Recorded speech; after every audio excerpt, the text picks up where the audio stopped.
نحمده ونصلي ونسلم علی رسولہ الکریم۔ ہمارے حضور تاجدار مدینہ صلی اللہ تعالی علیہ وآلہ وسلم ارشاد فرماتے ہیں کہ اچھی عورت وہ ہے کہ جب شوہر اسے دیکھے تو خوش ہو جائے۔ عورت چاہتی ہے کہ میرا شوہر کسی اور کو نہ دیکھے، تو میری بچیوں، میری بہنوں، تم ایسی بن کر رہو نا۔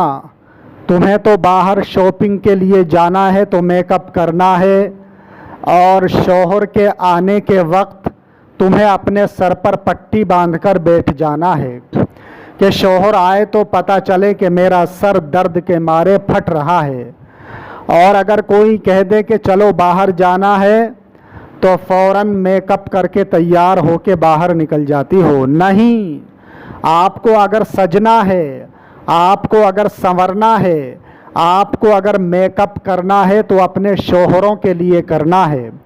شوہر کی نظر جب آپ پر پڑے تو خوش ہو جائے، اسے بے پناہ خوشی ہو کہ اللہ نے مجھے اتنی اچھی بیوی عطا فرمائی ہے۔ اور اسی طریقے سے عورت کی رسپانسبلٹی یہ بھی ہے، عورت کی ذمہ داری یہ بھی ہے کہ شوہر جب گھر میں آئے تو اس کا والہانہ استقبال کرے، خیر مقدم کرے، سواگت کرے، مسکرا کر سلام کرے، اس کے ہاتھوں میں جو سامان ہو وہ لے لے، اسے ضرورت ہو تو پانی پلائے، چائے پیش کرے۔ یہ اخلاقی ذمہ داری ہے۔ اس سے شوہر کے دل میں محبت پیدا ہوگی کہ میری بیوی میرا کتنا خیال کر رہی ہے، میری بیوی میرا کتنا دھیان رکھتی ہے، کتنا خیال رکھتی ہے، میری ہر ضرورت کا کتنا دھیان رکھتی ہے۔ اور آپ دیکھیے قرآن کریم میں اللہ تعالیٰ نے گھر کو بھی سکون کا ذریعہ بتایا۔ واللہ جعل لکم من بیوتکم سکنا، اللہ فرماتا ہے قرآن پاک میں، اور اللہ نے تمہارے گھر کو تمہارے لیے سکون کی جگہ بنایا۔ اللہ نے گھر کو بھی سکون کا ذریعہ بنایا ہے، لیکن بہت سارے مرد اپنے گھر جانا ہی پسند نہیں کرتے، رات کے 12 بجے تک باہر ہی رہتے ہیں۔ کیوں؟ سوچتے ہیں کہ ابھی اگر گھر میں جائیں گے تو قیامت ہو جائے گی، بیوی لڑے گی کہ یہ منگایا تھا یہ نہیں لائے، وہ چیز منگائی تھی وہ نہیں لائے، میں نے جیسا کہا تھا تم نے ایسا نہیں کیا۔ تو یہ ساری چیزیں ہوتی ہیں۔ نہیں، عورت کو اپنے گھر کا انوائرمنٹ ایسا بنانا چاہیے، عورت اپنے گھر کا ماحول ایسا بنائے کہ شوہر جلدی سے گھر آنے کی فکر کرے اور اسے گھر میں آ کر سکون ملے۔ ایسا نہ ہو کہ وہ گھر میں جانے کے بارے میں یہ سوچے کہ ابھی گھر جاؤں گا تو شکایتوں کا اخبار کھل جائے گا کہ اس نے ایسا کیا، اس نے ویسا کیا۔ نہیں، عورت کی رسپانسبلٹی، عورت کی ذمہ داری یہ ہے کہ وہ اپنے دن بھر کے سارے مسائل اور ساری مصیبتیں ایک طرف رکھ دے، اور شوہر جب گھر آئے تو اس کا ویلکم کرے اور اچھی طریقے سے مسکرا کر اس کا استقبال کرے، تاکہ شوہر کو ایسا لگے کہ میرا گھر میرے لیے جنت ہے۔ جب میں اپنے گھر میں داخل ہوتا ہوں تو میری ساری ٹینشن دور ہو جاتی ہے، میری ساری تھکن دور ہو جاتی ہے۔ میرے پیارے آقا صلی اللہ تعالی علیہ وآلہ وسلم کے پیارے دیوانوں، یہاں ایک صحابیہ کا واقعہ مجھے یاد آتا ہے۔ ایک صحابی کا بچہ بہت بیمار تھا، وہ صبح کو باہر کمانے کے لیے چلے گئے، اتنے وہ کام کر کے گھر واپس نہیں آئے تھے کہ ان کے بچے کا انتقال ہو گیا۔ وہ صحابی جب رات کو واپس آئے تو بیوی کو احساس تھا کہ میرے شوہر بہت تھکے ہوئے ہیں۔ بیوی نے مناسب نہیں سمجھا کہ میں اپنے تھکے ہوئے شوہر کو یہ ٹینشن دوں کہ وہ آپ کے بچے کا انتقال ہو گیا ہے، کیونکہ میرے شوہر ویسے ہی دن بھر کے تھکے ہوئے ہیں۔ بچے کے انتقال کی خبر سن کر اور زیادہ ٹینشن میں آ جائیں گے، نہ کھانا کھائیں گے نہ آرام کریں گے۔ قربان جاؤ ان صحابیہ کے صبر پر اور ان کے اچھے برتاؤ پر، جس نے اپنے شوہر کا خیال کرتے ہوئے اپنے بچے کی لاش کو گھر میں چھپا دیا اور بناؤ سنگار کر کے اپنے شوہر کا انتظار کرنے لگی۔ صحابی آئے، بیوی نے مسکرا کر استقبال کیا اور پینے کے لیے پانی پیش کر دیا، کھانا کھلایا اور دونوں میاں بیوی عشاء کی نماز پڑھ کر آرام کرنے کے لیے لیٹ گئے۔ صحابی نے بچے کے بارے میں پوچھا، بچہ کیسا ہے؟ تو کہنے لگیں کہ بچہ ٹھیک ہے، بچے کا سانس ٹھہر گیا ہے، بچے کا سانس رک گیا ہے۔ اور یہ جھوٹ نہیں کہا تھا، کیونکہ مرنے کے بعد سانس رک جاتا ہے۔ صحابی نے یہ سمجھا کہ سانس میں جو گھڑگھڑاہٹ تھی وہ اب رک گئی ہے، ختم ہو گئی ہے۔ دیکھو اس عورت کو اللہ نے وہ عظمت دی ہے کہ جو مرد کے گردن کٹانے سے ہوتا ہے وہ عورت کے مسکرانے سے ہوتا ہے۔ مگر نیکیاں حاصل کرنے والی بھی تو ہو، اگر ایک مرتبہ اپنے شوہر کو مسکرا کر سلام کر لے تو اللہ اسے، اس عورت کو 100 شہیدوں کا ثواب عطا فرماتا ہے۔ ایک گلاس پانی پلا دے تو 100 شہیدوں کا ثواب اسے ملتا ہے۔ مگر آج کل تو حال یہ ہے کہ تم گھر میں آتے ہو شام کو تو شکایتوں کا دفتر کھل جائے گا، شکایتوں کا دفتر کھل جاتا ہے کہ اس نے ویسا کیا، اس نے میرے ساتھ ایسا کیا۔ تو ایسی حالت میں سکون کہاں ملے گا؟ ایسی حالت میں تو پریشانی بڑھے گی۔ مگر دیکھو قربان جاؤ اس بیوی کے کردار پر، بیٹے کا انتقال ہو گیا مگر میرا شوہر پریشان نہ ہو، شوہر کی پریشانی دور کرنے کے لیے بچے کی لاش کو چھپا کر بناؤ سنگار کر کے مسکرا کر استقبال کیا۔ صحابی آئے، بیوی کو مسکراتا دیکھ کر ٹینشن فری ہو گئے، بے فکر ہو گئے، ساری تھکان دور ہو گئی، خوش ہو گئے، بیوی کی محبت میں بچے کو دیکھنا بھول گئے، پانی پیا، کھانا کھایا، رات کو عشاء کی نماز پڑھ کر لیٹ گئے، بیوی سے صحبت بھی کی، بیوی نے اس سے بھی منع نہیں کیا۔ پھر بڑے پیارے لہجے میں بیوی نے عرض کیا، اے میرے سر کے تاج، اگر کسی کی امانت ہمارے پاس ہو، اگر وہ اپنی امانت ہم سے لینا چاہے تو ہمیں کیا کرنا چاہیے؟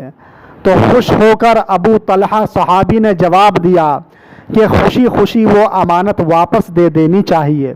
تو آپ کی بیوی نے کہا کہ ہمارے پاس جو بچہ تھا وہ اللہ تعالیٰ کی امانت ہی تو تھا، اللہ تعالیٰ نے اپنی امانت کو واپس لے لیا۔ اتنا سنا تو ابو طلحہ صحابی کو بچے کا خیال آیا، کہنے لگے، ارے میں تو تمہاری محبت میں بچے کو دیکھنا ہی بھول گیا، بتاؤ بچہ کہاں ہے؟ قدم چوم کر کہنے لگی، اے میرے سر کے تاج، بچے کا انتقال ہو گیا ہے، فلاں کمرے میں بچے کی لاش رکھی ہوئی ہے۔ آپ ناراض ہو گئے کہ بتایا کیوں نہیں؟ کہنے لگی، اگر آپ کو بچے کی موت کی خبر مل جاتی، آپ تھکے ہوئے تھے، دن بھر کام کر کے تھکے ہارے گھر واپس آئے، نہ آپ پانی پیتے، نہ آپ کھانا کھاتے، نہ آرام کرتے، اب آپ کو سکون مل گیا ہے، پانی بھی پی لیا، کھانا بھی کھا لیا اور رات کو سو بھی گئے، اس لیے میں نے نہیں بتایا تاکہ آپ پریشان نہ ہوں۔ جب حضرت ابو طلحہ فجر کی نماز ادا کرنے کے لیے مسجد نبوی میں گئے تو میرے سرکار نے فرمایا، آؤ ابو طلحہ آؤ، تمہیں سینے سے لگا لوں۔ میرے نبی نے ارشاد فرمایا، اے ابو طلحہ، تمہاری بیوی نے جو کام تمہیں خوش کرنے کے لیے کیا ہے اس سے اللہ تعالیٰ اتنا خوش ہے کہ اللہ تعالیٰ کو تمہاری بیوی کا یہ کام اتنا پسند آیا کہ اللہ تعالیٰ نے مجھے خبر دی ہے کہ آج رات کے عمل سے تم دونوں کو اللہ تعالیٰ بڑی برکت والی اولاد عطا فرمائے گا۔ چنانچہ ہمارے حضور کے فرمان کے مطابق حضرت عبداللہ بن طلحہ پیدا ہوئے جو بڑے عالم، بڑے مالدار اور صاحب اولاد تھے، تو ایسا ہونا چاہیے بیوی کا کردار کہ جب شوہر تھک ہار کر گھر واپس آئے کام کر کے، تو بیوی کو اچھی طریقے سے اس کا سواگت کرنا چاہیے، مسکرا کر اس کا سواگت کرے، اس کی مسکرا کر اسے سلام کرے، انشاءاللہ اس کی ساری تھکن دور ہو جائے گی۔ اچھی بیوی اپنے شوہر کو ٹینشن نہیں دیتی بلکہ ٹینشن کو دور کرنے کی بھرپور کوشش کرتی ہے۔ آپ مجھے بتائیے، دنیا کا کوئی بھی مسلمان جب پریشان ہوتا ہے تو مدینے کے تاجدار سے مدد طلب کرتا ہے کہ اے آقا میری مدد فرمائیے، اور اسے یقین ہوتا ہے کہ حضور صلی اللہ تعالی علیہ وآلہ وسلم کے ذریعے اللہ تعالی مجھے سکون کی دولت عطا فرمائے گا، اللہ تعالی میری مدد فرمائے گا حضور کے وسیلے سے۔ ہمارے حضور کو بھی تو ٹینشن تھی۔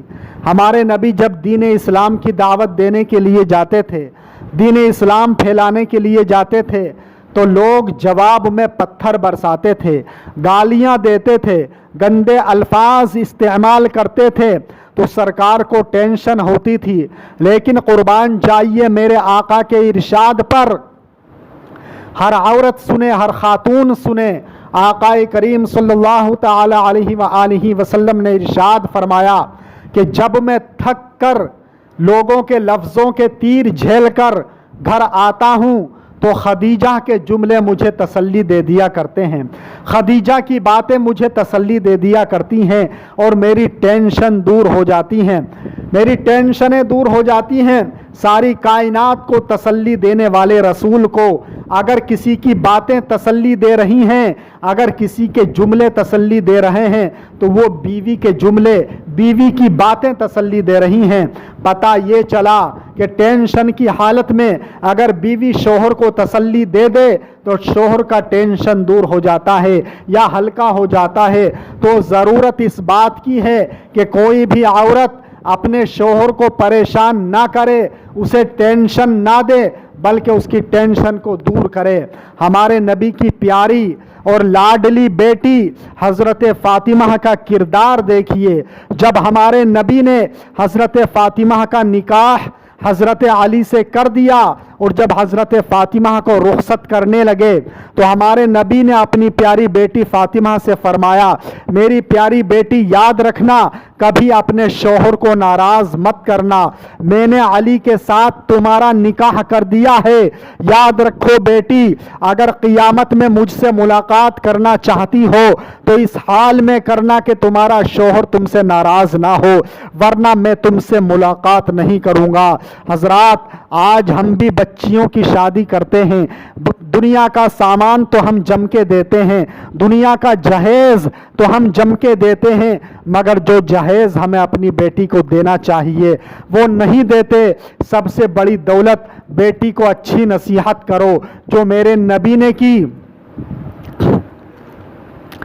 یہاں مجھے بیٹی کو نصیحت کرنے کے تعلق سے چند شعر یاد آ گئے۔ اگر ہر باپ اپنی بیٹی کو یہ نصیحت کر دے تو انشاءاللہ تعالی بیٹی کا گھر امن و سکون کی جنت بن جائے گا۔ خدا حافظ اے بیٹی، آج تو اس گھر سے جاتی ہے، جدائی تیری ماں باپ اور بہنوں کو رلاتی ہے، یہی دستور دنیا ہے، یہی رسم زمانہ ہے، دلہن بن کر ہر ایک بیٹی کو ایک دن گھر سے جانا ہے، یہ سنت ہے جناب فاطمہ بنت پیمبر کی، اے بیٹی یہ روایت ہے رسول اللہ کے گھر کی، میری نور نظر تو یاد رکھنا اس روایت کو، نبی نے جس گھڑی رخصت کیا خاتون جنت کو، سبق ان کو دیا تھا دین داری کا، صداقت کا، خدا کی بندگی کا اور شوہر کی اطاعت کا۔ یہی میری تمنا ہے، یہی میری نصیحت ہے، اسی میں تیری عظمت ہے، اسی میں تیری عزت ہے، تو ایک اچھی دلہن بن کر سدا سسرال میں رہنا، خدا جس حال میں رکھے تجھے اس حال میں رہنا،